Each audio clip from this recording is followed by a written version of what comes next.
And guys, panibagong araw, panibagong video. Kaya naman yun talagang ginawa ko tong format na ito gawin upang magbigay entertainment, magbigay ng makapagpasaya ng tao. Ayan, makapagpasaya ng kapwa sa kabila ng mga nararanasan. Ayan. Kaya itong format na ito ay magiging ano ko din, inspirasyon. Ayan, para magpatuloy. Ayan, so sa mga naniwala at sumusuporta po dito po sa Probinsyano TV, salamat po sa inyo at sa lahat ng mga team, upang sana po lahat ng mga team, lahat ng mga followers, lahat tayo sabay-sabay nating makamtan ang ating minimiti bilang isang content creator sa kanya-kanya mga format natin.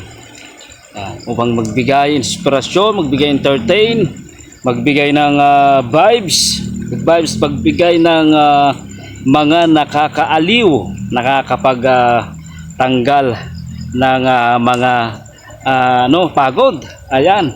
Kaya kung inimbitahin ko kayo mga kaprobinsyano, probinsyana, buklatin nyo po ang aking format at ang bahay na ito upang kayo po ay mag-good vibes din. Hello po sa inyo, and once again, salamat po sa lahat ng sumusuporta. Ayan po guys, bigyan ko lang kayo ng konting pangpa-vibes Ayan, sama-sama, tulong-tulong sa pagpapanday ng bagong umaga. Hindi pa tapos ang laban.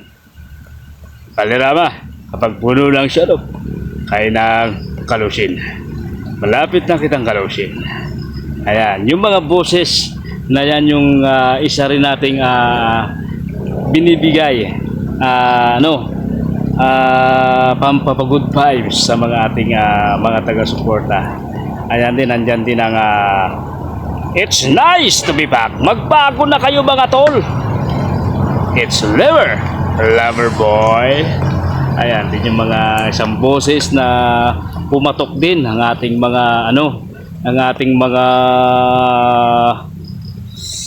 artistang sumikat sa larangan ng industriya. Ayan din. Ayan din so salamat po sa inyong lahat yan guys at sa lahat po ng mga sumusuporta dito sa ang Probinsyano TV. Mabuhay po kayo, ingat po kayo dyan guys, at ayan, maulan na naman. Ayan, so ayan, pahabol ko pa guys para sa inyo. Ayan, walang kinikilingan, walang pinupitahan, sobrasyong totoo lamang.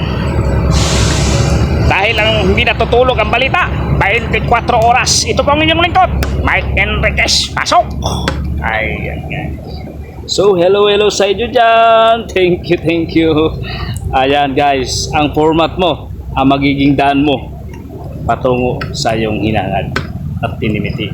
Samahan mo lang ng dasal at pananalig sa itaas.